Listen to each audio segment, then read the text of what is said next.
Hola, bienvenides y bienvenidos a El Rayón, un podcast de arte contemporáneo donde hablamos con artistas para comprender nuestro tiempo.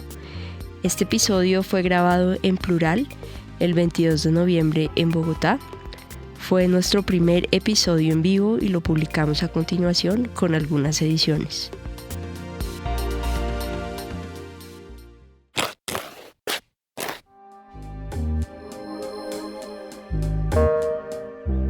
Hola a todos, todas, todes. Bienvenidos y bienvenidas al Rayón Podcast, nuestro primer episodio en vivo.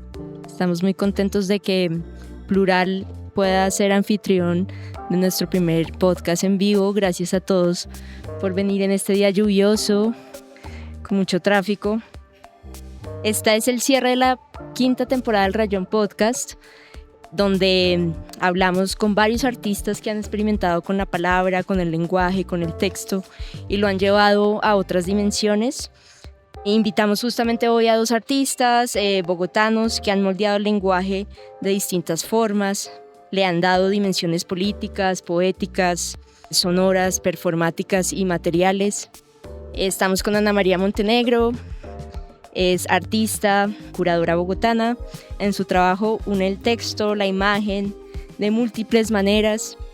Usa la palabra, el archivo, la programación web, la obra de otros artistas y el video para crear discursos performáticos, acciones, conferencias políticas y sitios web. También escribe textos para ser leídos en voz alta y sus palabras confrontan lo establecido, rastrea las promesas inconclusas, desdibuja la figura elevada del artista. Ana María nació en Bogotá y estudió arte. Ha mostrado su trabajo en espacios en Colombia, Estados Unidos, Brasil, Holanda, Argentina y Portugal. Ha sido curadora del Salón Nacional de Artistas número 45 y es profesora universitaria. Está también Néstor con nosotros. Néstor Marcelo Gutiérrez es artista plástico y visual bogotano, explora lenguajes pictóricos y textuales. Para Néstor, la palabra y la imagen son una posibilidad que evoluciona todo el tiempo. Su obra está en diálogo con elementos poéticos, sonoros y materiales. Y Néstor ha mostrado su trabajo en Colombia, en Brasil, en Bruselas, Holanda, Praga y es también profesor. Bueno, bienvenidos Ana y Néstor. Gracias. Hola, muchas gracias. Bueno, qué interesante tenerlos los dos aquí porque tanto Ana como Néstor han usado la escritura y la voz como parte fundamental de su obra, de su trabajo artístico y ha sido central, digamos, en muchos niveles, ¿no? Ana María explora con la palabra y lee textos en voz alta y ha hecho varias obras que están en diálogo con un artista que se llama Robert Filliou, es un artista francés, y quiero justamente empezar que nos cuente Ana María hablando de una obra que recientemente hizo en una conferencia. Tú muestras, pues, como en esta conferencia performática basada en un poco tu autobiografía, haces como una suerte de presentación súper solemne, científica, y justamente quería que habláramos de eso, de esa conferencia que hiciste, de la dimensión que le das a la palabra muy performática. Cuéntanos un poco más y por qué ese interés en explorar la oralidad de la palabra, la oralidad del lenguaje. Vale. Bueno, mil gracias por la invitación y mil gracias a los amigos de Plural por hospedarnos. Sí, esta conferencia pues tiene un elemento sorpresa que es muy importante, ¿no? Entonces, en realidad es una conferencia en la que yo nunca termino hablando, ¿no? ¿Cómo funciona? Carolina Cerón, que era una de las organizadoras del evento, que era Órbitas Irregulares, ella comienza presentándome con una biografía, digamos, muy normal en esa clase de eventos, estudió en tal lugar, ha expuesto en tal lugar, un poco como tú lo hiciste ahorita, pero mucho más formal, en este ambiente pues muy académico. Y ese texto de repente empieza como a transformarse en una descripción de mi anatomía, mi fisiología, ¿sí? Como cuánto peso, cuánto mido, de mis exámenes de sangre, ¿no? Digamos, una descripción que empieza a ir pues hacia mi cuerpo y muy adentro.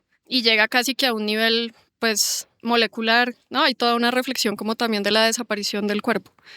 Entonces los espectadores pues comienzan a primero aburrirse de esa presentación que es tan formal, de esa biografía que es como tan extensa y tan académica, y después pues se siguen aburriendo, digamos, pero ya como de esta descripción corporal en la que se describe qué hacen mis órganos en ese momento, específicamente cuánta sangre está pompeando mi corazón, cuántas veces estoy respirando por segundo, ¿no? Entonces, y al final, cuando ella termina, pues yo me voy del lugar. Esa era la obra, ¿no? Y es una adaptación de una obra de Filiu que hizo de una manera un poco diferente en el 65 en Nueva York. Y en este trabajo, pues, digamos, me interesa mucho la situación, ¿cierto? La situación de la conferencia, y a lo que iba al trabajo, pues es, como tú lo decías, a problematizar un poco esa figura del artista, pues como genio, que es de lo que se trata mucho la obra de Filiu. Un poco lo que está detrás de ese gesto de Filiu es que todos los artistas pues somos iguales, ¿no? Digamos, todos los hombres, todas las mujeres, todos los cuerpos son artistas también.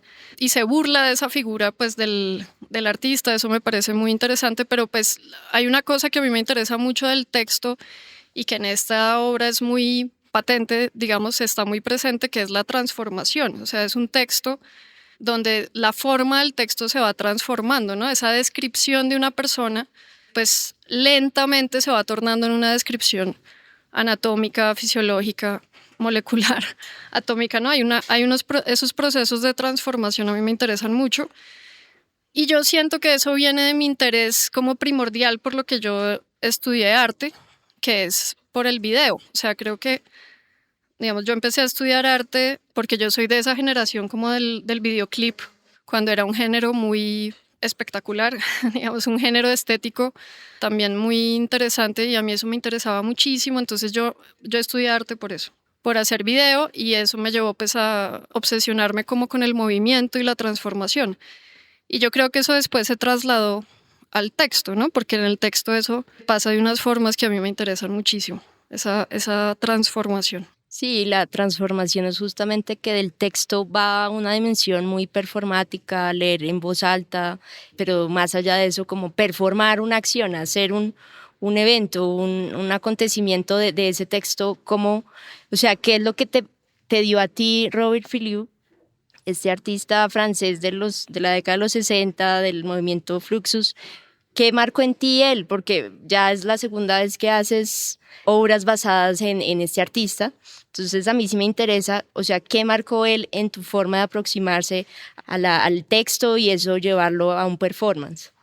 Sí, hay muchas cosas que a mí me interesan muchísimo de Filiu, pero lo que fundamentalmente me interesa de él es que es un gran poeta. Y como él se definió de muchas maneras a lo largo de su carrera, pero la que a mí más me gusta también para definirlo a él es que es un action poet, un poeta de la acción. Y cuando yo leí eso, yo dije, yo quiero ser eso. No lo soy, pero sí, como que me gustaría hacerlo. Porque él entendió, pues que, sí, él hace, digamos, esa mezcla que él tiene entre acción y poesía, me parece tremenda. Pero una cosa que sí siento que lo diferencia mucho de otros artistas y que para mí ha sido muy especial es el sentido del humor. O sea, muy importante, más que, digamos, muy especial en que es muy particular en él, ¿sí? Porque es muy poético, pero también tiene un humor muy fino, muy genial. Y también yo me he dado cuenta que artistas que admiro mucho, con los que he trabajado, como por ejemplo Gabriel Castillo o la Dani Castaño, tienen eso que a mí me encanta, ¿no? Que es un sentido del humor muy bello, muy fino, muy propio, que se vuelve parte del lenguaje estético de ellos, y pues eso ha sido para mí fundamental porque es lo que admiro muchísimo. Sí, bueno, el humor también visto desde otro lugar. Justamente ahorita no vamos a hablar del humor, pero sí, yo cito acá una conversación que tuvimos antes con Néstor, que él fue a Bruselas en un momento dado de su vida a hacer pintura, o sea, ir a pintar a Bruselas por una beca, no recuerdo bien, y finalmente terminaste, fue haciendo poemas y escribiendo, y al punto de, pues, cambiar de materialidad completamente. Yo sí te quería preguntar, ¿por qué decidiste de un momento a otro de la pintura y de ese ejercicio más pictórico, un poco irte hacia el texto y a escribir y a explorar ese medio de la poesía? Primero, gracias por la invitación, Alan Luisa. Yo llegué a Bruselas porque quería pintar. Entonces yo pintaba desde hace tiempo, la pintura ha hecho parte de mi práctica desde siempre, pero sentía que no había tenido tiempo para profundizar en el lenguaje pictórico y quería dedicarme un tiempo a eso. Entonces la excusa que tenía era esa, no iba exactamente a estudiar, sino a pintar. Me quería dar un tiempo para esto y pues estudiar es un tiempo increíble pues para hacer lo que uno quiere, ¿no? Es como un paréntesis. Pero fracasé, intenté fue como un año o un poquito más de un año y llegaba y pintaba y pintaba y pintaba y pintaba y pintaba y no salía nada. Y esas cosas pasan, ¿no? Pero pues es muy, pues es una carga grande cuando uno está en otro país, uno está pagando en euros, ¿no? Y en un momento me tocó aceptarlo y dije, pues bueno, sí, como no voy a seguir insistiendo porque esto no está llevándome a ningún lado. No expuse ninguna pintura de las que había hecho, ninguna la terminé. Terminaron siendo lienzos para amigos que también pintaban o se fueron a la basura en el peor de los casos. Y entonces me quedé sin actividad y me acuerdo que era invierno en ese momento, entonces pues tragedia total y terminé yendo a una biblioteca pública porque no tenía nada más que hacer. Empecé a leer mucho y en algún momento leer se volvió a escribir y cuando hice conciencia de lo que estaba escribiendo después de un tiempo, pues lo nombré poemas, ¿sí? Los empecé a pensar como poemas, pero al principio no los escribí como poemas, pero después los empecé a entender como poemas y ahí sí a escribir como poemas y tenía un grupo de poemas ya escritos y una buena amiga, Ana Escolirs, pues sabía que yo iba a diario a la biblioteca y que se hacía cosas allá y un día me dijo, bueno, ¿y usted qué, qué es lo que hace? ¿Qué es lo que hace todos los días en la biblioteca? Y yo le dije, no, pues estoy escribiendo y me dijo que leyera. Y entonces le leí los poemas y para mi sorpresa le gustaron. Entonces hizo algo que hacen los amigos y es que le dan a uno seguridad, ¿no? Entonces me dijo, no, están buenísimos, hay que hacer algo con eso. Y yo, uy, en serio.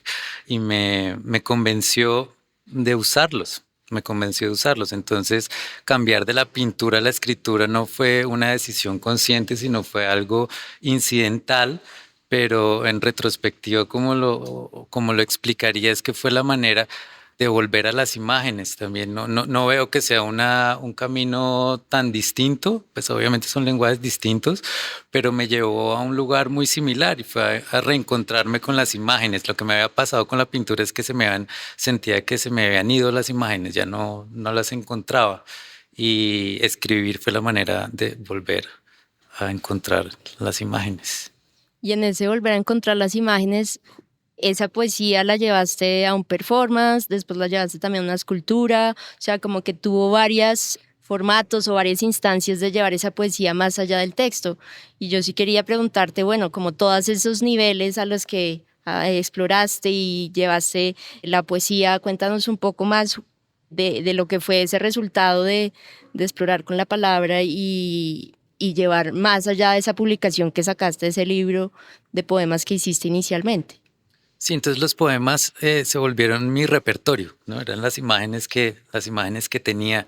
Y entonces con esas imágenes, con ese repertorio, empecé a hacer pues el trabajo que era más cercano para mí, que era, sí, me empecé a hacer, bueno, cercano no sé, pero bueno, sí, trabajo escultórico, trabajo pictórico y Ana Escolirs, que ella también es artista, es curadora, hace música, tenemos unos gustos muy afines.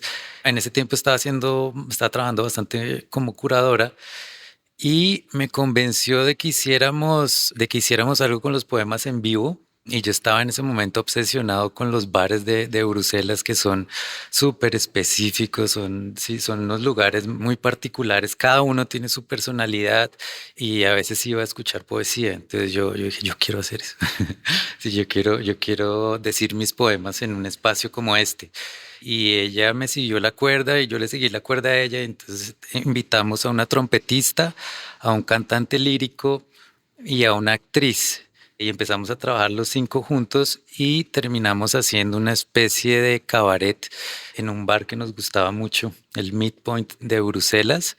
Sí, interactuando, cada uno hacía el rol de lo que hacía. Sí, entonces yo era el poeta, La trompetista era la trompetista, la actriz era la actriz, el cantante era el cantante, y Ana era la curadora, y pues teníamos interacciones en una situación y en una situación de bar, una noche. Alguna vez me dijiste, o más que me lo hayas dicho, vi por ahí en un video, que algo así como la obra nunca se termina, nunca es nada en sí, sino lo que pasa alrededor de ella. Para que algo pase, tiene que haber un detonante, y me parece muy importante que las obras se encarguen de eso, de generar una discusión. Ahora sí quería entrar a un tema más alrededor de cómo la palabra puede eso, generar discusiones, generar conversaciones críticas a partir de esa oralidad o necesariamente ese texto. Ana María, tú utilizaste la palabra en una obra como para confrontar, desestabilizar y ridiculizar un poco los mecanismos de fijar la realidad. Y tú fuiste a una notaría durante toda una semana con una obra que se llama Declaraciones Juramentadas, y durante esos 7 días juramentaste lo siguiente: mañana no seré la misma persona que soy hoy. Con esa frase, ¿cómo pudiste, o si pudiste, desestabilizar esa notaría, esos notarios? A mí me interesa, es como con ese gesto tan sutil que se logró hacer ahí, de un poco poner en cuestión esa verdad supuestamente que ponemos en un papel con sello del notario. ¿Qué se logró allí? ¿Qué pudiste encontrar? Yo ya conocía bien las notarías cuando hice ese trabajo, a mí siempre me han gustado mucho. Hubo una época de mi vida en que yo por un trabajo tenía que manejar seguido, lejos, y me ponían muchas partes. Y en ese momento ya no, en ese momento había una posibilidad que era apelar el parte. Y entonces uno iba a una notaría y podía hacer como un trámite, y era como una jugada ahí que yo había encontrado para hacerle el quite a eso. Y en esa notaría ya me conocían, ¿no? Las señoras que trabajaban ahí, era muy divertido todo. Y desde ese momento a mí me gustaron mucho las notarías, porque en las notarías pues pasan cosas que son como muy importantes en la vida de la gente, ¿no? Nacimientos, matrimonios, divorcios, comprar casas y también muchos conflictos. Entonces a mí me gustaba mucho como escuchar pues todo lo que pasaba en esos espacios, y hay muchas cosas que me gustan mucho de las notarías. Entonces yo hace rato quería pues hacer un trabajo ahí. De hecho, esa fue una invitación de Carola en la que estuvimos los dos, de Carolina Cerón, que al principio iba a ser un evento como de performance y llegó la pandemia, y entonces se volvió como un formato libro, que eso también es como importante e interesante de este trabajo. Pero entonces yo iba a la notaría a hacer una declaración juramentada. Una declaración juramentada es uno de los trámites que uno puede hacer, que es como ir a hacer una promesa. Pero sí tiene un peso jurídico, digamos, importante, porque donde se compruebe que lo que uno declaró o juró ahí pues no es, uno puede ir a la cárcel, ¿no? O sea, eso puede abrir ahí una situación complicada. Claro, al ir yo a declaro que mañana no seré la misma persona que soy hoy, pues sí me esperaba una conversación difícil, porque la notaría tiene que, o sea, si uno llega a decir el cielo es rojo, pues nunca lo van a aceptar. Pero esto era, digamos, sí me encontraba yo con una discusión en cada notaría en la que yo tenía que argumentar porque eso es así, ¿no? Y lo argumentaba y tenía la conversación, y las reacciones eran muy interesantes. Dependiendo de la persona, pues lo hablábamos desde un punto de vista filosófico, biológico, psicológico, ¿no? Y se volvía como una situación en la notaría, y en cada una fue diferente. Y siempre, por lo general, en la notaría hay un notario, hombre, escondido, que nunca se ve y que por lo general nunca está, pero las que están adelante son mujeres. Y por ahí en 2 o 3 me pasó como que tenían un instinto muy maternal y asociaban la situación al suicidio, o sea, como si yo me fuera a suicidar, ¿sí? Por alguna razón, que era una lectura que yo no me esperaba. Entonces lo primero que hacían era preocuparse mucho, ¿no?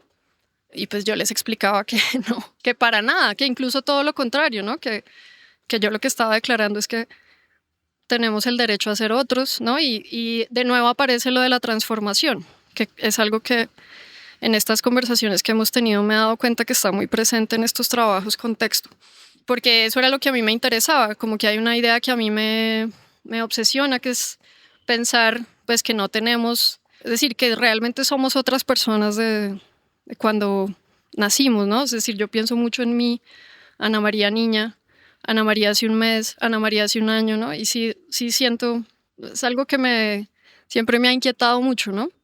La transformación también, ¿no? Entonces en cada notaría la conversación era buenísima. Hubo otro señor que me dijo como jurídicamente esto que usted está haciendo es muy peligroso porque ningún contrato que ha firmado queda válido, ¿no? O sea, hay unas... En fin, sea, cuando fueras a firmar un contrato, ¿ya tu nombre no era válido? sí, porque las notarías están basadas como en la verdad absoluta, fundamental de que uno es la misma persona toda la vida. Uno tiene un nombre, uno tiene una cédula, incluso si uno se cambia el nombre, el número de la cédula no cambia, el registro civil, en fin. Entonces también lo que yo estaba haciendo, perdón, es a lo que realmente iba a tu pregunta, es como pues desestabilizar la idea de la notaría, de la institucionalidad o como de esta institución que tiene ese poder sobre nuestra identidad.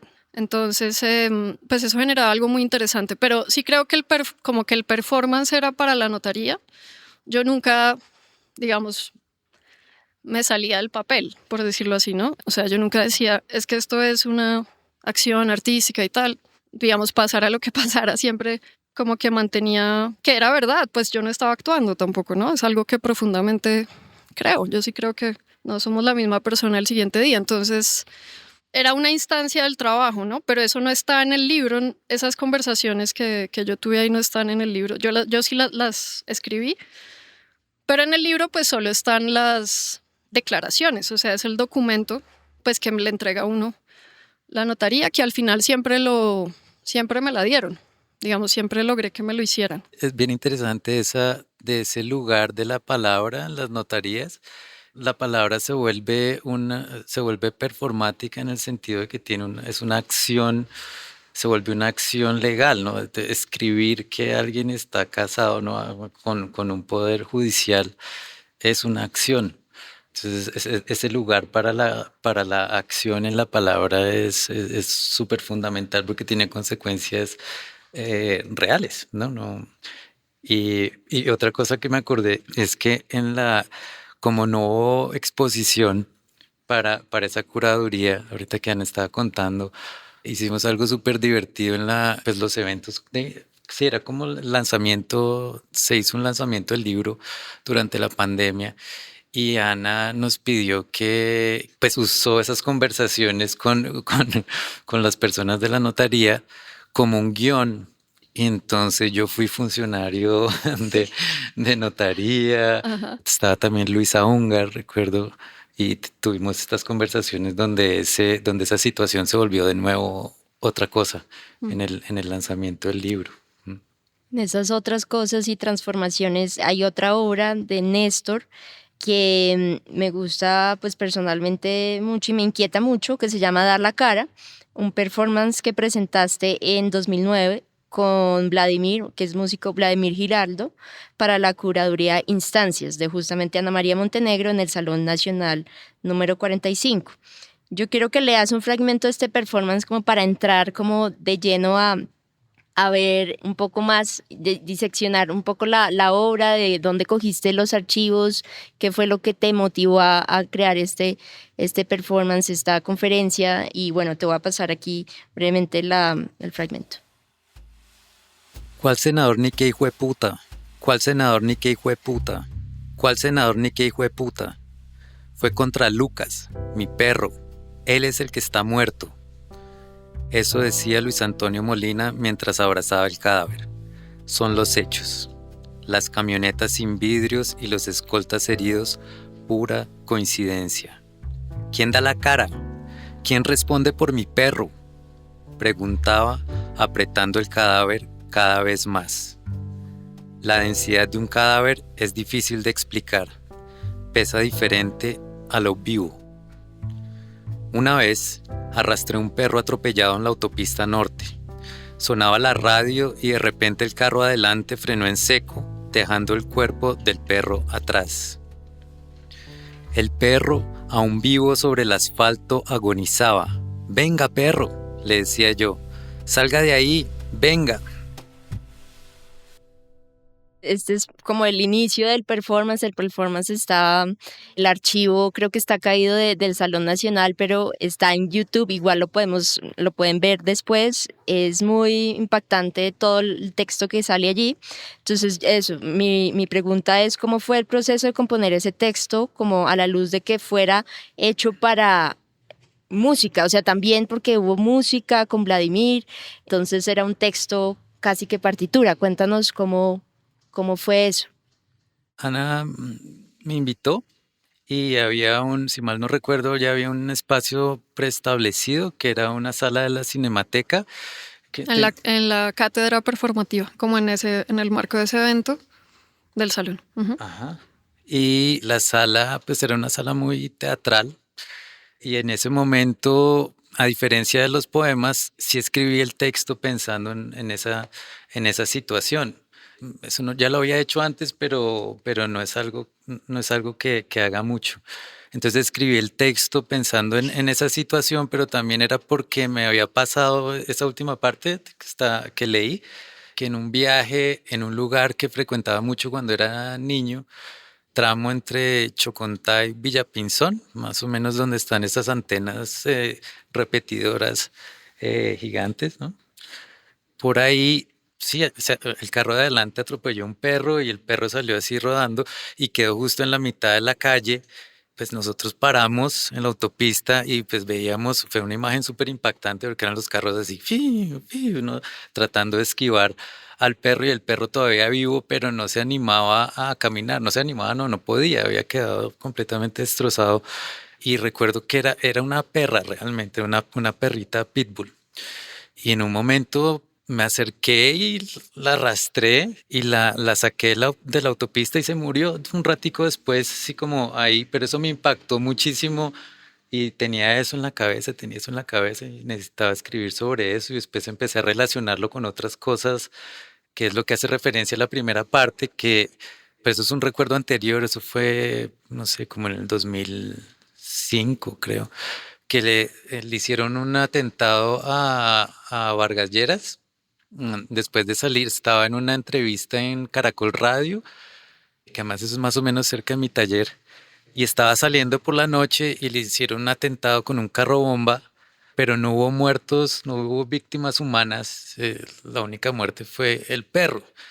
Y me acuerdo que fue noticia de primera plana y todo. En la época, la foto de el señor Luis Antonio Molina, que era pues que trabajaba en el reciclaje y que ese era pues su compañero y él decía esto y a mí me impactó mucho, me pareció muy lógico, ¿no? Con lo que decía, el atentado no era contra el senador, el atentado fue contra mi perro, que es el que está muerto, ¿sí? Y entonces en la escritura esas dos cosas se empezaban a unir y después se juntaban en un sueño también del narrador. Pero otra capa del trabajo súper importante, que es algo que me interesa mucho cuando escribo, que cada vez se está yendo más hacia allá. Es más, la última vez que traté de escribir ya no hubo palabras, sino fue música.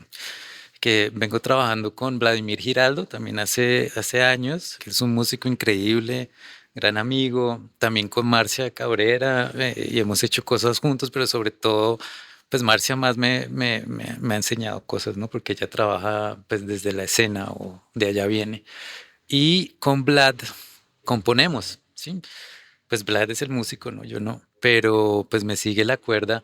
Y en este trabajo lo que tratamos de hacer fue una conversación entre un instrumentista y un lector. Entonces la situación escénica era, pues en ese caso, porque solo se ha presentado una vez, pero pues está la partitura, se puede hacer más veces y se puede hacer con cualquier instrumento. Esa vez se hizo con Diego Garcés y tocó la batería.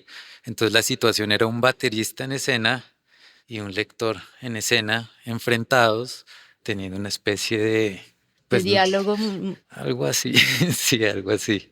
Sí, porque todo el clímax aparece es como con la música, entonces hay un diálogo, sí, pues muy, muy, muy potente en la medida en que de repente cuando dices, son unos hijueputas, bueno, no sé, empieza como un clímax, eso me impactó mucho, como toda la sonoridad y el aspecto performático que tú también haces ahí, ¿no?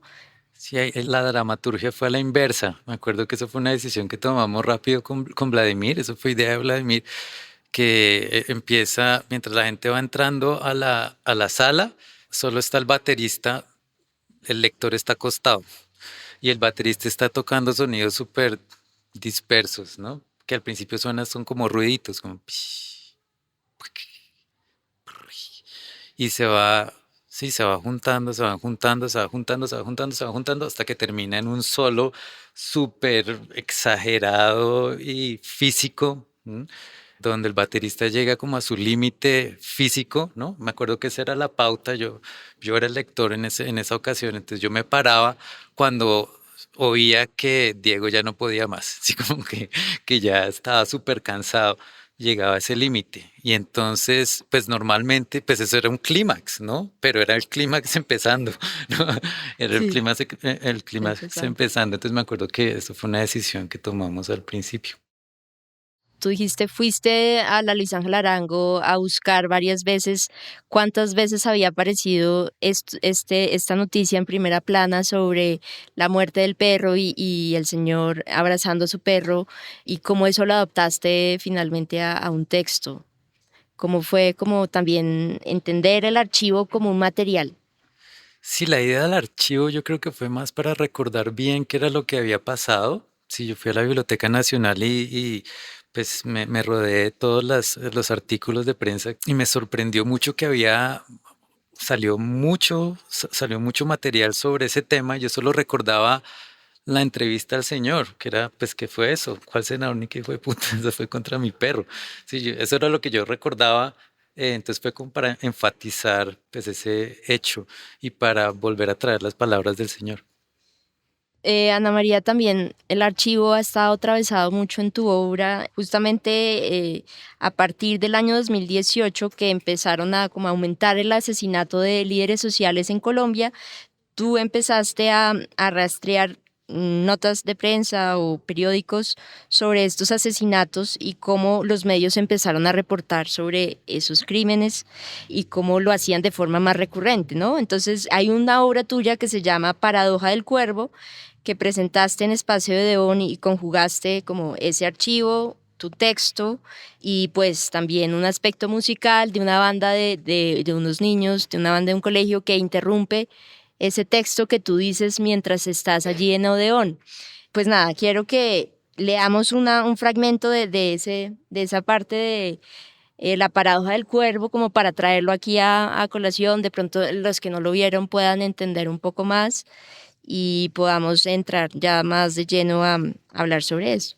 Bueno, para leerlo yo creo que también es importante contar que cuando hicimos el trabajo había dos micrófonos, ¿no? Digo hicimos porque fue también el primer trabajo que yo hice con Marcia. Yo también he trabajado mucho con Marcia y Vladimir, que son grandes amigos nuestros, que yo creo que han sido muy influyentes en la obra de los dos. Y pues yo he trabajado de forma muy cercana con Marcia y Néstor de forma muy cercana con Vlad, aunque pues los cuatro hemos trabajado mucho juntos en los proyectos de todos. Y ese fue el primer trabajo en el que Marcia me ayudó con la dirección, ¿no? Y uno de los dispositivos, porque era un texto que, como tú dices, mezclaba unas reflexiones mías con noticias y con testimonios que salían en las noticias. Entonces yo tenía dos micrófonos en la mano. Cada uno tenía como un efecto. Uno era como este, digamos, normal, y el otro tenía como una distorsión como de radio, digamos. Entonces voy a leer unos fragmentos, pero aquí lo que voy a hacer cuando es testimonio o cuando es noticia es decir que abro comillas para que sea como un poco claro. Lo mismo no es lo mismo que igual. Igual no es igual a lo mismo. Uno es igual a uno en todos los casos sin excepción. Pero uno puede no ser lo mismo que uno en varios casos. En un estadio de fútbol, por ejemplo, es prácticamente lo mismo tener a una persona en el público que a dos. Diríamos que el estadio está vacío. Y es lo mismo tener a dos que a tres, que a 7, que a 10. El titular seguiría siendo que nadie fue al partido. De uno en uno, nada es noticia.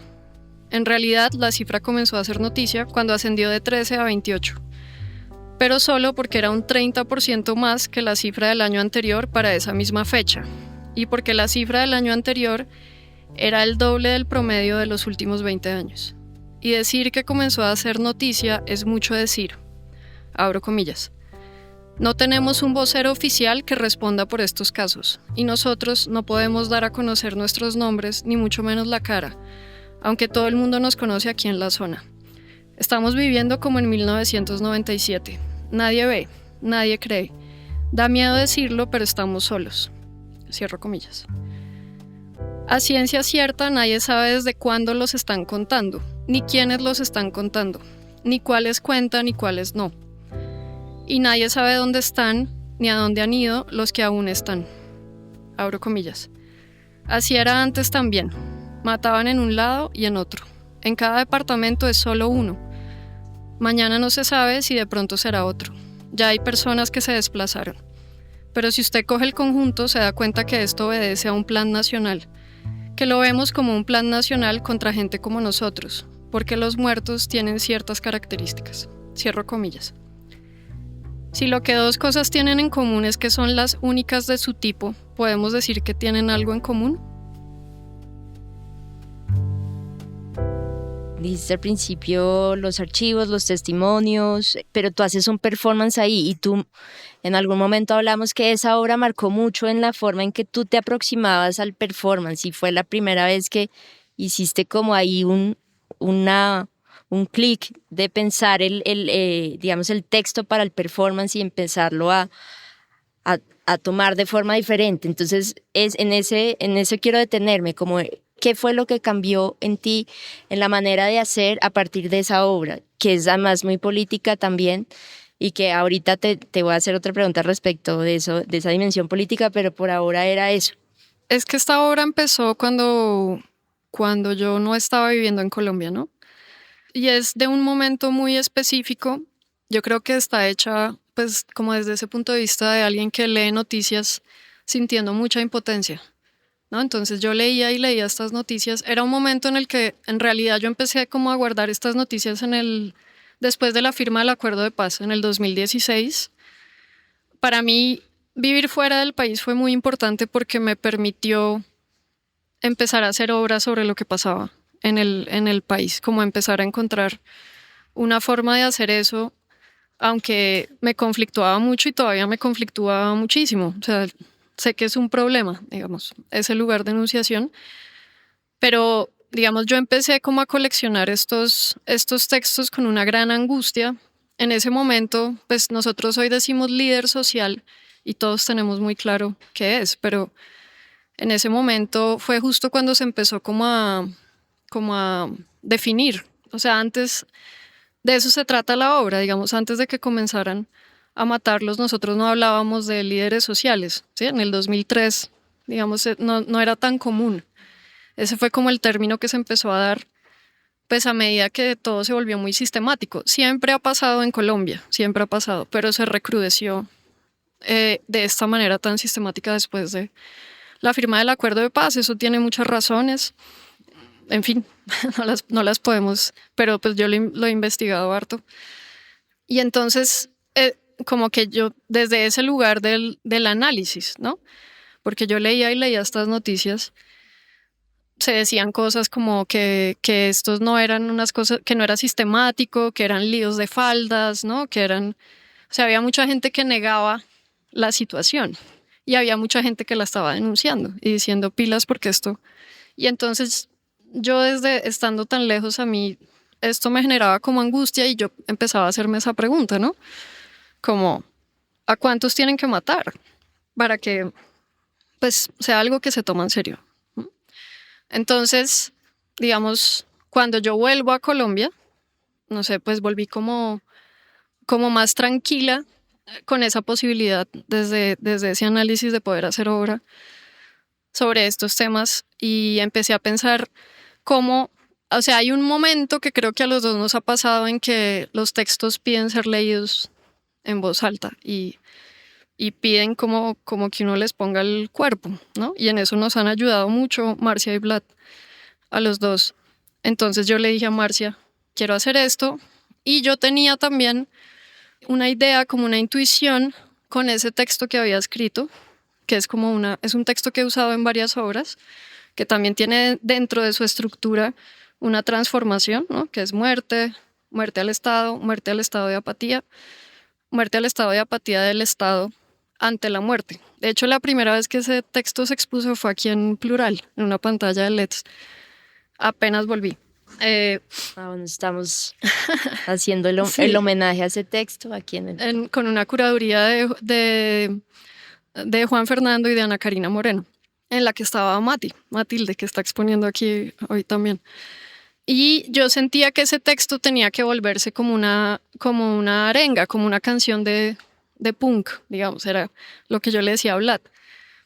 Es un cuento largo, pero básicamente terminamos trabajando con una banda de guerra de un colegio increíble del 20 de julio. Vlad compuso la canción y yo tenía como también quería este elemento sorpresa mientras yo estaba leyendo este texto y haciendo este análisis. Se empezaba a escuchar muy lejos en la calle, pero muy lejos la banda, y esta banda entraba y me interrumpía. Entonces, pues se sentía como una cosa muy violenta al comienzo, y entonces yo tenía como que la banda me obligaba a mí a alzar la voz, a empezar a gritar el texto que estaba leyendo. Que en ese punto el texto ya también entraba a otro análisis, bueno, que también era interesante. Y después ya la banda entraba, ya era muy claro que era parte de la obra, y empezábamos todos como a cantar, ¿no? A cantar, y se volvía pues eso que yo quería, que era sobre todo una canción de protesta, ¿no? Y era muy chévere que fuera pues por estos chicos como tan jóvenes. Y pues claro, fue una obra muy importante para mí porque fue muy difícil. O sea, yo nunca me imaginé que yo iba a hacer performance, pero como que el mismo texto lo fue pidiendo porque yo no sentía que pudiera ponerle a eso ninguna imagen. Es decir, yo sentía que a ese texto no le podía poner fotos de lo que estaba pasando, no podía hacer video, no podía. Sentía que no era respetuoso y no encontraba cómo, ¿sí? Entonces, como que la imagen ya no era imagen. Ok. Cuando tú hablas, listo, no hay una imagen que como que pueda hablar sobre esto que estoy diciendo. A mí me surge la pregunta es, cuando este texto es tan político, muchas referencias sobre la prensa, sobre un momento específico del acuerdo de paz en Colombia, los líderes que empezaron a hacer noticia, ¿cómo uno desmarcarse un poco también de esa como coyuntura? O voy a hacer arte político, o voy a hacer arte activismo. ¿Cómo desmarcarse también de esa coyuntura y dejar un poco de lado esta cosa de instrumentalizar ciertos sucesos de la vida colombiana, de la historia, para tomar una distancia y decir, no estoy repitiendo estos archivos de forma literal, estoy haciendo otra cosa? No es fácil aproximarse a estos problemas. En esta obra en particular, yo creo que yo me sentí capaz de hacerla porque siento que yo había logrado escribir un texto que en ese momento lograba como analizar el fenómeno de una manera importante. O sea, yo de verdad sentía que ahí había algo por señalar. Me acuerdo perfecto.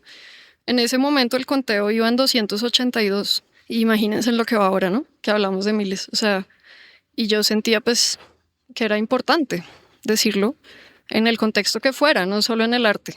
Pero digamos, a medida que fui haciendo más obras que tienen que ver con esto, no todas mis obras tienen que ver con esto, pero una cosa que yo siempre digo es que yo creo que lo más importante en el arte es que sea honesto, ¿sí?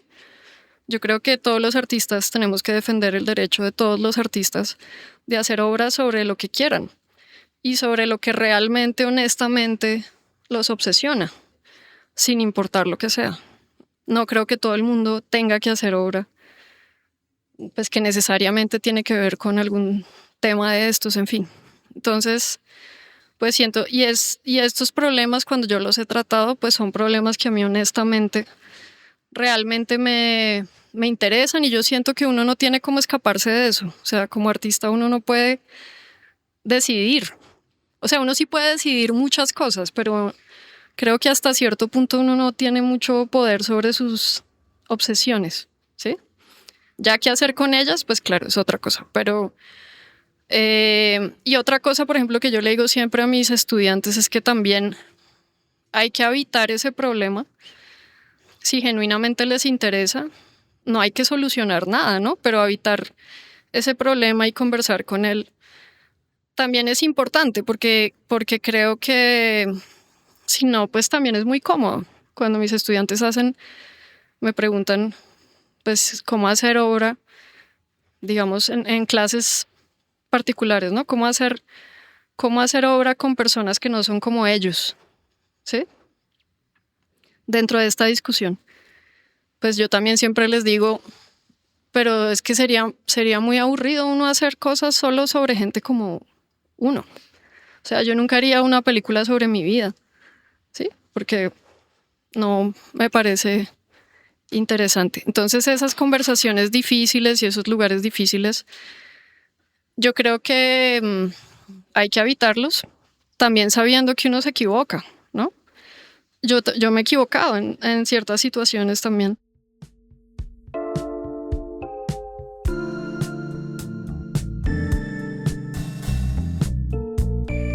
Este es un espacio para una pauta publicitaria.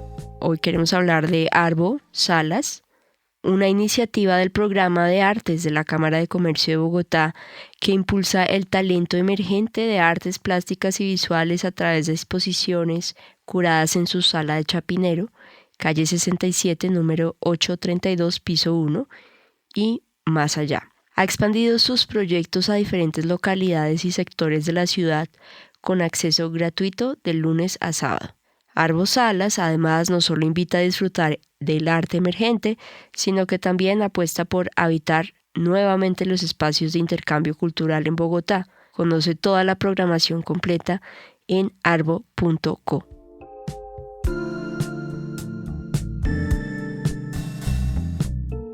Hay una obra, Néstor, que me interesó, que es justamente basado en, digamos, algún suceso cuando los chinos empezaron a llenarse o sea, llenar almacenes de manufactura china, y vinieron muchos chinos a esta calle donde están todos los almacenes, se me olvidó dónde es, San Victorino, y tú escribiste un texto que se llama Slow Boat to China, donde divides como en 3 actos y hablas un poco del suceso de estos chinos que empezaron a llegar de forma como muy repentina, y hubo una marcha en San Victorino, y bueno, hiciste esto para una conferencia en Modus Operandi, pero me gustaría que hablaras como de esa combinación también nuevamente como de archivo y ficción, y cómo logras allí quizá tener una nueva aproximación, o sea, tener una nueva instancia de la obra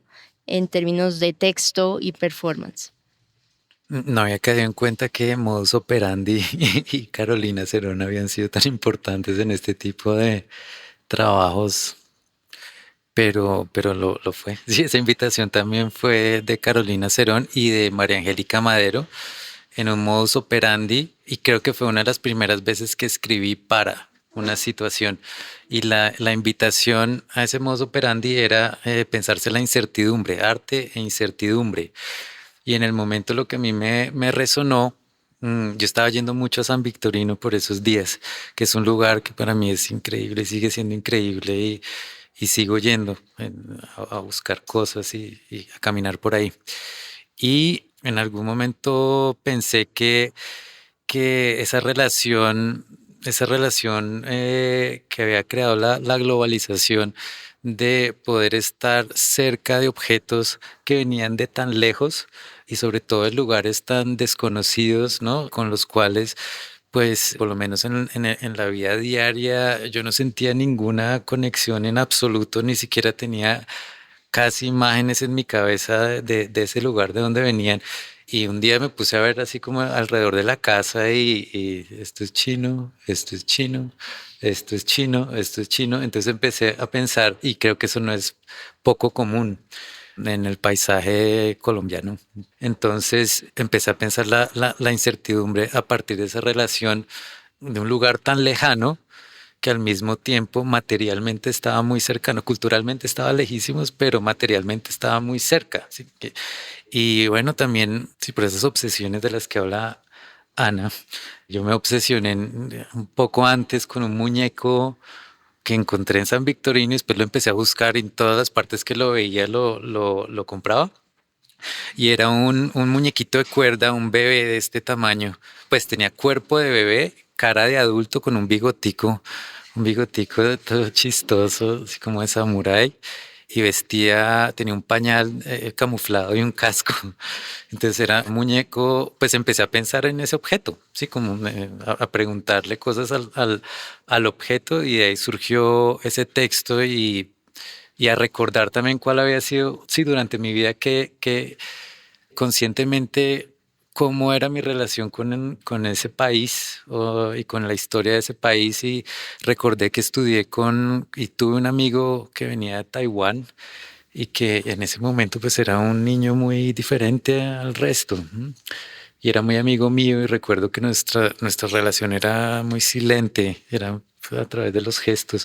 Entonces pensé en eso, vi en las noticias que se estaban manifestando algunos comerciantes colombianos en San Victorino porque decían que los comerciantes chinos los estaban desplazando porque estaban pagando precios muy altos por los arriendos. Entonces, básicamente, pues el comercio se lo estaban tomando los chinos y me acuerdo de haber visto unas consignas súper racistas en el momento que me impactaron mucho y empecé a juntar todo. Y algo importante también en esa situación es que, claro, el espacio de la conferencia se concibe generalmente o no se concibe como un espacio escénico, ¿no? Por lo menos de manera normal, ¿no? Y pues está lleno de códigos y yo quería usar esos códigos, pero de una manera súper escénica. Sí, quería hacer como una cosa súper ficción, pero usando los mismos recursos de una conferencia. Entonces también le invité a Vladimir Giraldo de nuevo, y nos montamos ahí una película, eso era como un thriller, lo que tocaba piano así en vivo, me acuerdo todavía de la melodía. Y recuerdo también que me influenció mucho una película en ese momento que se llama Chinatown de Roman Polanski, que creo que fue el mismo Roman Polanski que decía que Chinatown para él era como un estado mental. Entonces yo empecé a pensar en San Victorino como un estado mental y lo quise llevar a esa conferencia esa noche. Y éramos Vladimir tocando piano en vivo y de nuevo una situación de músico y lector enfrentados. Yo leía, él musicalizaba, era como un programa de radio antiguo.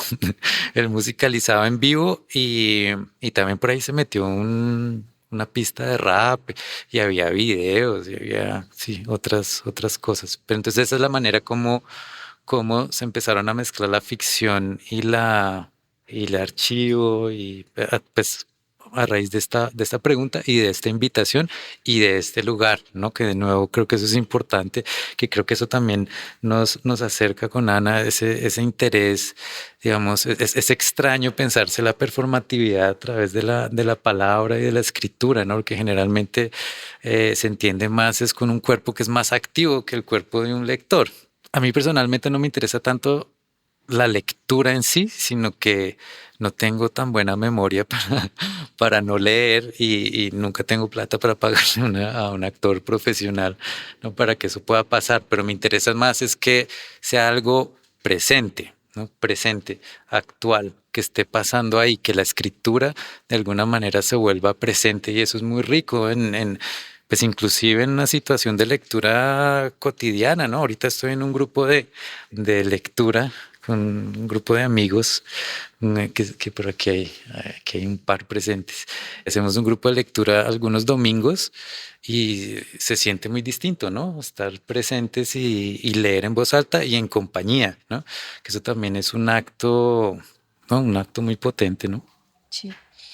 Como en esa pregunta que acabas de decir, que los dos les ha atravesado muchísimo, que es como la pregunta por la performatividad del lenguaje, por pensar el texto desde una dimensión más allá de como de lo escrito, sino pensarlo también para eso, para un acontecimiento, para que sucedan cosas. Tú hiciste, Ana María Montenegro, una curaduría que se llama Instancias, que invitaste a Néstor a participar y a otras personas que también tenían una pregunta, pues de pronto muy recurrente alrededor de el tema de la palabra, la imagen, el texto y cómo atravesar varios lenguajes. Eso fue en 2009, 2019, perdón, donde básicamente la curaduría planteaba eso, una serie de acontecimientos en distintos medios y lugares para expandir y revisar las maneras en las que las obras se manifestaban en el presente.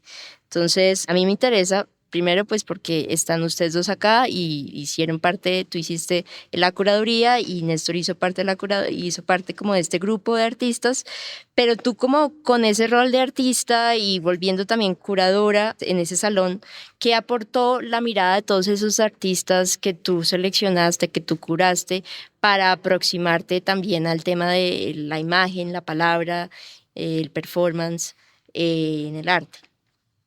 Bueno, no, yo aprendí muchísimo de esa experiencia.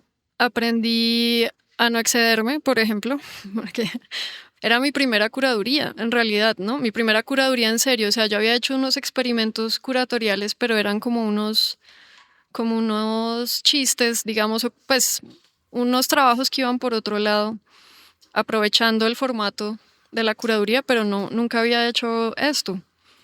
Y pues Alejandro Martín, porque éramos un grupo grande de curadores con la dirección artística de Alejandro Martín, y él, pues tomando un riesgo tremendo, decidió invitarme como curadora, y yo ahí cometí muchas primiparadas, digamos, en esa situación, pero al final me parece que todas fueron muy afortunadas también. Pero una cosa que yo hice fue, pues claro, traer artistas que me interesaba muchísimo su obra, que eran muy diferentes entre sí, y la mayoría, si no todas, creo que todas las obras fueron comisiones, o sea, fueron obras hechas para esa situación del salón. Y como decías tú, cada una tenía una instancia muy diferente, o sea, no había forma de ver esa curaduría toda reunida en una sala. Ninguna persona la vio toda completa, o sea, la única forma de ver esa curaduría pues es leer el texto del catálogo, porque eran como unos eventos aislados que sucedían en muchos lugares y muchos medios diferentes. Claro, entonces había mucho performance, instalación, o sea, unos experimentos. Por ejemplo, con Gabriel hicimos una película para el salón, ¿no? O sea, durante el salón, antes del salón, que se estrenó en varios momentos. Esta idea de la instancia era muy importante. Lo que hablábamos ahorita, por ejemplo, con el trabajo de las notarías, que tiene 3 instancias. Una instancia es cuando se hizo en la notaría, otra es cuando hicimos como ese Zoom de lanzamiento y otra es pues cuando una persona se la encuentra en el libro, ¿no?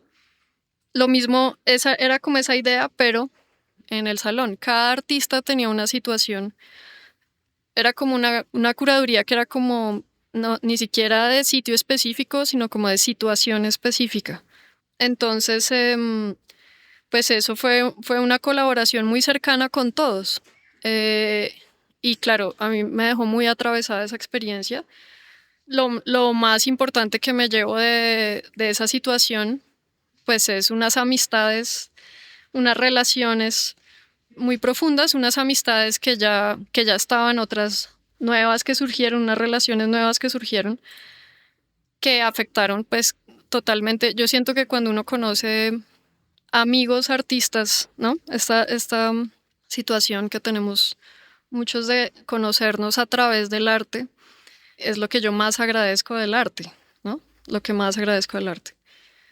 Y yo siempre lo digo, o sea, si yo no hiciera arte, jamás me hubiera arrepentido de estudiar arte, solo por la gente que conocí gracias al arte. Entonces, eso a mí me parece un gran regalo O sea, las personas que yo todo el tiempo conozco gracias al arte.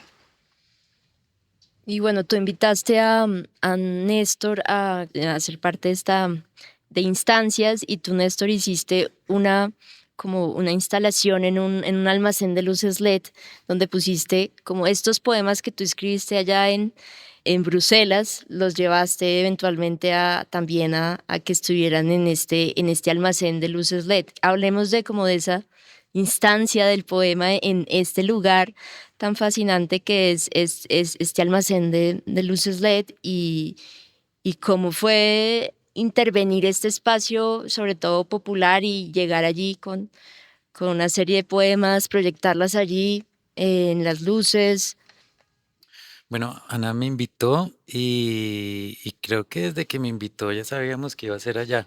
Sí, Sí, cuando yo volví yo había vuelto hace un año o algo así también de, de Estados Unidos y a mí me hizo mucha falta mientras no vivía en Colombia la novena. Es un lugar que a mí pues fue muy importante para mí en la universidad, siempre me gustó mucho. es un lugar muy importante para el arte de Bogotá, creo, Sí, ¿no? Es un fetiche exacto. compartido. Me acuerdo que eso coincide, o sea, cuando tú volviste de Bélgica me mostraste los poemas y yo sabía que yo quería que los poemas estuvieran pues de alguna manera en la curaduría. Pero pues creo que al principio lo que habíamos hablado, lo que yo te propuse era que estuvieran en toda la novena. Fuimos a ver, no solo en Asterlet, sino como en las pantallas que estaban por ahí. No me acuerdo bien. Sí, yo tampoco me acuerdo bien. También iba a ser un sitio web. Sí, Ah, pero sí. creo que el punto es que esos poemas son muy versátiles, ¿no? Ujú. Son como,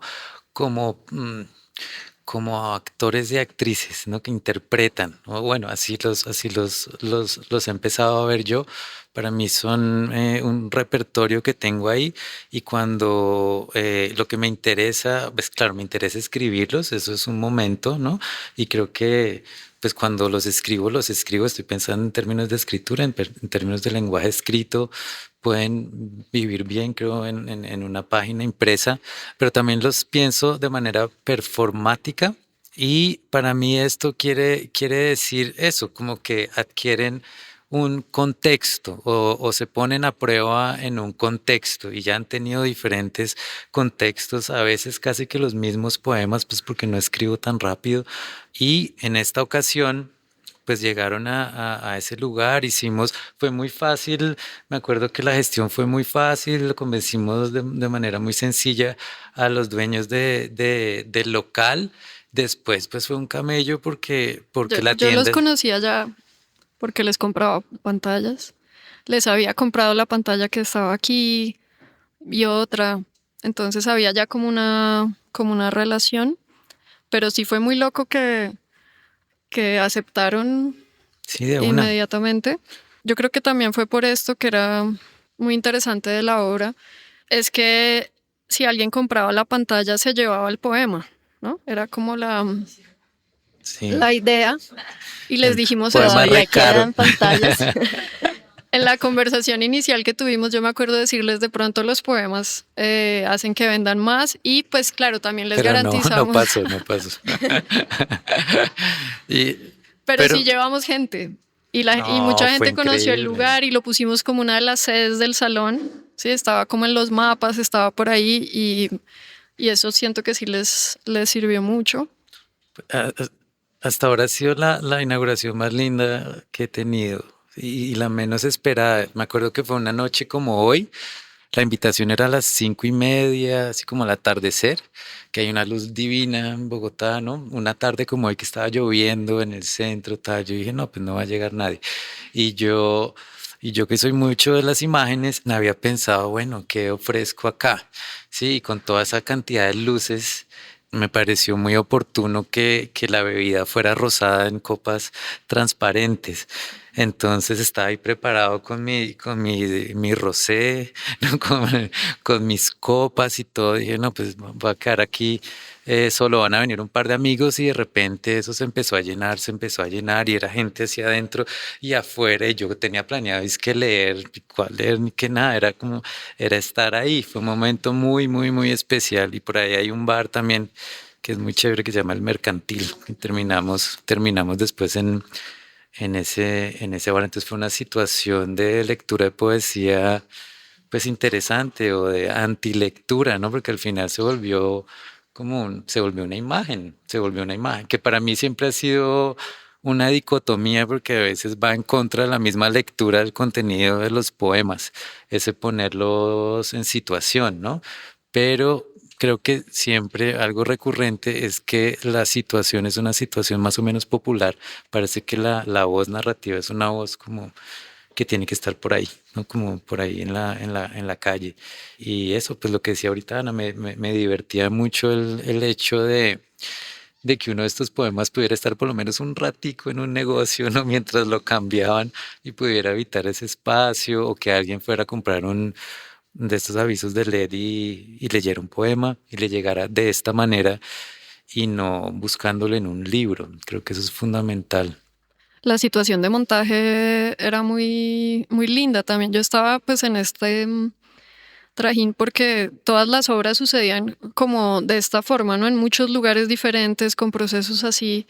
Entonces yo me la pasaba como corriendo de un lugar a otro, viendo. Entonces me acuerdo de ir como al montaje en Asterled y era muy lindo, pues simplemente como pensar en cuál pantalla.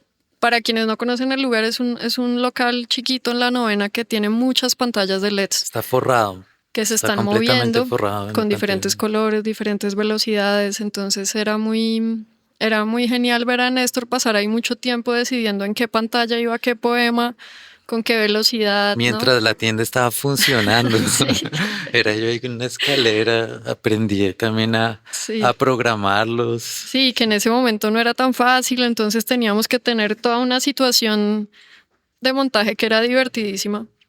¿Qué pasaba Entonces fue si, muy bueno, lindo. vendían un poema, reemplazabas, o sea, reemplazaban la pantalla con otro poema, te tocaba ir allá a poner el... Ah, sí, yo prácticamente que viví en la Novena durante ese salón, sí. O sea, ya te iban a contratar poeta a sueldo de Asterlet. Sí, la poesía se volvía más bien esa Sí. acción mía de estar allá como con ese, con sí, con esa misión. Sí, dentro de, digamos, bueno, ya hemos hablado mucho de cómo a los dos les atraviesa una misma pregunta, han trabajado muy cercanamente en muchos proyectos. Me decía Néstor hoy que no han trabajado en una cosa juntos, pues como en una exposición o algo, que no han hecho algo así como juntos, pero han trabajado muy en diálogo en todo el tema de las obras, están en conversación todo el tiempo. Y a mí me gustaría preguntarles qué han aprendido uno del otro, porque en la forma de trabajar del uno, de hacer, de concebir la obra, el texto, pues yo creo que uno se retroalimenta mucho. Entonces, pues esa es mi pregunta, ¿qué han aprendido uno del otro en este como tránsito, más que tránsito, como trayectoria de artistas y de combinar el texto, la palabra? Concretamente, no, lo que se me viene a la cabeza de manera inmediata es que más que un aprendizaje pues es una amistad, ¿no? No es una relación de trabajo. Y esto es una forma de producción que es muy propia en el arte, creo, por lo menos en el arte local, que entre amigos uno se apoya, ¿sí? Y se apoya no solo como dándose palmaditas en la espalda, sino que uno piensa junto, sí, cree junto y hace que las cosas sucedan. Por ejemplo, eso, sí, como que pueda pasar durante un mes, un par de meses, una situación poética en una tienda en la Novena. Sí, uno eso no lo puede hacer solo y los amigos pues son fundamentales para eso y pues Ana es muy buena amiga, sí. Yo creo que también fue importante como el momento en el que nos conocimos, que habrá sido 2010 tal vez, porque también cada uno estaba como encontrando su lugar en el arte, que era muy difícil. O sea, yo creo que una cosa que ha sido importante es como darnos ánimo en un momento en el que era difícil. O sea, yo me acuerdo que teníamos conversaciones muy seguido sobre lo difícil que era exponer lo que hacíamos, ¿sí? No sé si te acuerdas.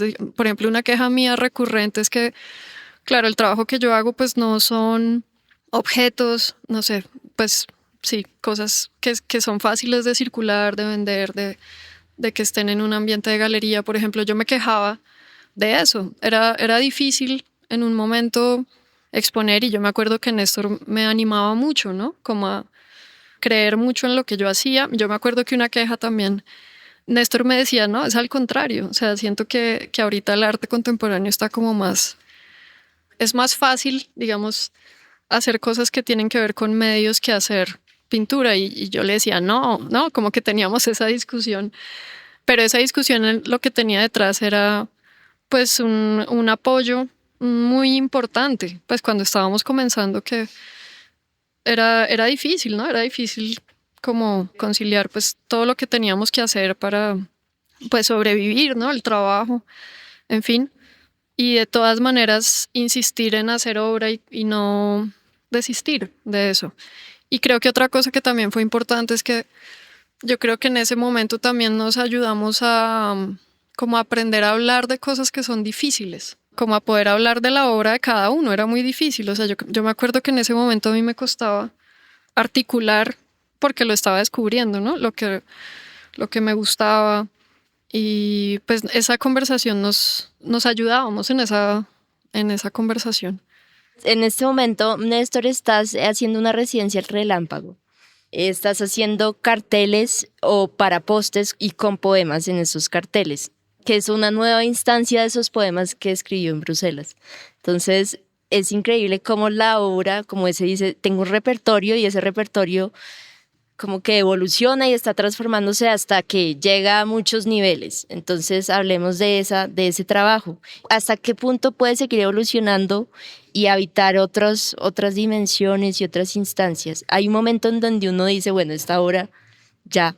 Pues yo con la que más he hecho eso es con esta. Sí, el proyecto en general se llama Comunicaciones y Competencias, que inclusive tenía el nombre en inglés, que me gusta más. No encontré nunca una mejor traducción, pero en inglés es Communication Skills. Entonces ahí dentro de la palabra, pues primero tienen la palabra no compacta, ¿no? Que los gringos tienen un lenguaje muy directo, muy práctico, que tiene que ver con la competencia comunicativa, pero también está la palabra kills, ¿no? Que mata, ¿no? Como que las comunicaciones matan. Me gustaba que estuviera ahí en la misma y la escribo siempre junta y pues la muestro como una imagen también para que eso no sea tan claro o existan esas posibilidades. Entonces, algo muy importante en este proyecto es que, bueno, primero no lo proyecté como algo que quería seguir, ¿sí? Simplemente eso se dio. Pero creo que se dio en parte porque el lenguaje en el cual están escritos los poemas es muy sencillo. Es muy sencillo porque lo escribí en inglés y mi lengua materna no es el inglés. Entonces, pues tenía que ser muy directo, muy sencillo, ¿no? Y en ese momento, claro, se llama también Communications, que de eso no he hablado mucho, pero también es súper anecdótico, pero pues es que yo estaba viviendo en Bruselas se habla flamenco y se habla francés, yo estaba estudiando en una universidad flamenca, no hablaba una palabra de flamenco, ¿no? Nos comunicábamos en inglés, también tenía muchos amigos, tenía un grupo de amigas venezolanas súper queridas, un grupo también de amigos latinoamericanos, colombianos, entonces hablaba en español y en inglés, chapuceaba el francés en las calles para comprar cosas y que me corten el pelo. Entonces empecé a escribir de esa manera, entonces el lenguaje es súper sencillo, creo que eso es importante, y lo seguí escribiendo así, ahora escribo en español, pero sigue teniendo el mismo tipo de lenguaje súper sencillo, conversacional. Y lo que estoy haciendo ahorita en Relámpago se llama Comunicaciones y Competencias, 10 poemas de poste. Entonces, la situación para los poemas ahorita o su escenario son los postes de Bogotá, ¿sí? Entonces me estaba imaginando cómo adaptarlos para que funcionaran o sí, como que actúen ahí en el poste, ¿no? Aquí traje unos que están recién impresos. Voy a ver cuál escojo. ¿Para que nos leas uno? Sí, pero se los voy a mostrar para que vean más o menos cómo se ven. Este se llama Transferencia. Este se llama como Mi Segundo Inconsciente. Este, por ejemplo, es una imagen que ya está en algunos afiches, algunos carteles de poste en Bogotá y lo reutilicé. Bueno, pero voy a ver cuál escojo. Creo que voy a escoger este me gusta bastante. Este se llama El futuro. El futuro. Tengo una cita con el futuro, bebé, y no sé qué me voy a poner. Me visto para el futuro, bebé. Lo voy a invitar a comer. ¿Qué esperar del futuro, bebé? Es virtual nuestro affair. Usaré mi pin de Haz el amor y no la guerra para que me pueda reconocer. Ese es uno. Ahí les voy a leer otro que también me gusta. Este se llama Hipnosis. Entonces, claro, también los escogí, ¿no? Estos no son todos los poemas que he escrito, pero los escogí pues pensando que funcionaran de una manera interesante, ¿no? Que actuaran ahí, que pudieran actuar en el poste. Entonces, Hipnosis. Tú y yo y tú. Yo, tú, tuyo, yo, tú, hito, Entonces son ejemplos de cómo pues estos poemas han ido transformándose, sí, supongo que también tengo compartimos también esa otra obsesión por la transformación y la maleabilidad de las cosas, ¿no? De los lenguajes y cómo se vuelven otros lenguajes y se encuentran en lugares, ¿no? Pero sobre todo cómo los contextos también permiten que los lenguajes actúen. Eso creo que es importante. Si hay una pregunta, Ana, que quieras hacer.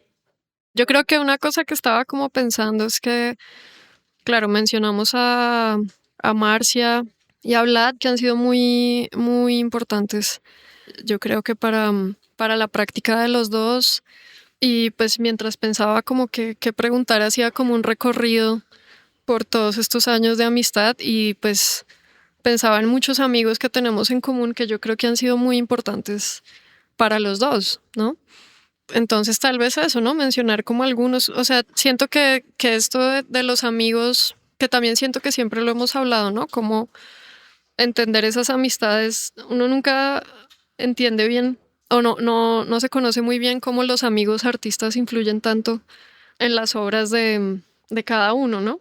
Entonces, pues eso ha sido muy lindo, ese grupo de amigos que tenemos, yo creo que está muy presente en todo este recorrido, ¿no? Que tenemos. La agencia fue muy importante, ¿no? Es muy importante, los amigos de la agencia. Sí. Bueno, agradecerles a los amigos. Pues agradecerles a todos los amigos que están hoy aquí. De verdad que sin este podcast en vivo no sería posible sin que ustedes estuvieran acá. Si no, estaríamos aquí como en un estudio falso de museo y solamente 3 personas oyendo. Entonces agradecerles de verdad a todos los amigos que están acá. Pues obviamente Plural, Juan Fernando, Andrea y bueno, y a ustedes por hacer parte de este podcast en vivo. Creo que fue un experimento y ojalá podamos volverlo a hacer. Esto fue pues como una obsesión mía también de poder hacer esto realidad y sobre todo con muchos implicados, ¿no? Entonces, uno de esos como que hace parte de hacer este podcast realidad es hacer merch y hacer proyectos con otras colaboraciones como Darcy Cabrera. Hicimos estos, serigrafías, las hizo Darcy especialmente para el Rayón, camisetas y bueno, todo, es un ecosistema de esfuerzos y de amistades y de muchas otras cosas que hemos hablado hoy. De verdad, gracias. Gracias a nuestros patrocinadores, sobre todo hoy está alguien que se llama María Paula Hoyos, que mes a mes nos dona para que el podcast siga vivo y también le quiero agradecer especialmente hoy a ella. Y bueno, a ustedes, a cada uno de ustedes, gracias.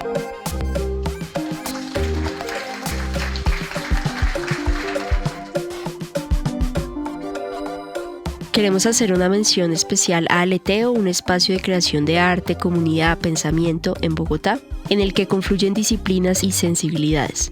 Tienen clases, talleres, membresías, piezas por encargo, cenas y eventos sonoros. Como parte de estos talleres está el Laboratorio Floral, un estudio que transforma materia orgánica y flores de temporada en instalaciones efímeras y entornos vivos. Este laboratorio ofrece dirección creativa, diseño para bodas y talleres. Aleteo y Laboratorio Floral son un ecosistema donde la naturaleza, el arte y la comunidad se encuentran y florecen. Pueden contactarlas en @el_laboratorio floral y @_aleteo.cerámica. Queremos agradecer muy especialmente a nuestros patrocinadores que donan mes a mes a través del Patreon: Gregorio Sánchez, María Paula Hoyos, Leila Cárdenas y Esteban Peña Parga. Muchas gracias de verdad por su aporte. Esto es El Rayón Podcast y pueden dejarnos sus comentarios sobre este episodio. Pueden contactarnos en elrayonpodcast@gmail.com o dejarnos un comentario en las plataformas de Spotify, entre otras. Este capítulo fue producido por Ana Luisa González, la asistente editorial y diseñadora de las portadas es Isabel Turga, el practicante del Rayón es Santiago Ramírez, la grabación, edición y masterización es por Iman Music, la música y composición original fue producida por David González y quien les habla, Ana Luisa González.